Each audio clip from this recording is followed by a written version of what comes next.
Off the coast of Venezuela, a show of force on the high seas. The U.S. seizing a Venezuelan oil tanker.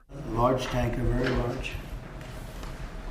Largest one ever seized, actually. That after the U.S. destroyed more than 20 boats it alleges were being used by Venezuelan drug runners. Right now, the world is seeing the strength of American resolve in stemming the flow of lethal drugs to our country.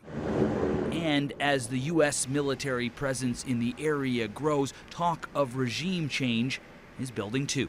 But as pressure mounts on Venezuela's president, some question U.S. motivations. Of course, oil and the prices of oil is something that moves Trump administration towards Venezuela.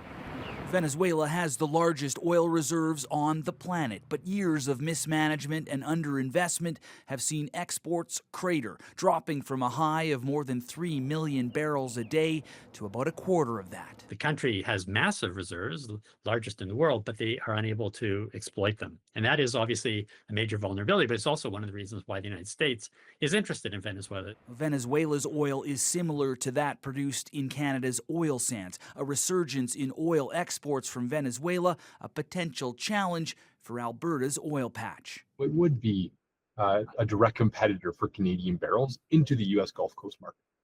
But even with regime change, rebuilding Venezuela's energy sector would take time. Political change can happen very quickly.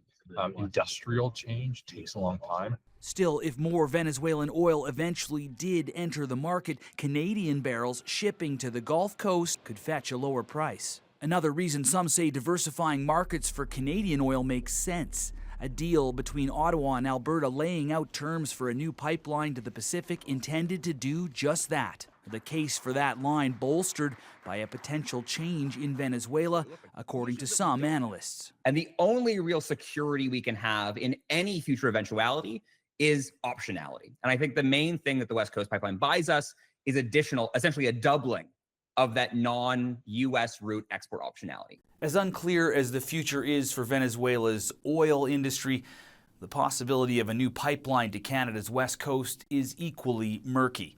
A project that still has no private proponent and no route, but plenty of opposition from neighboring BC and coastal First Nations. Aaron Collins, CBC News, Calgary.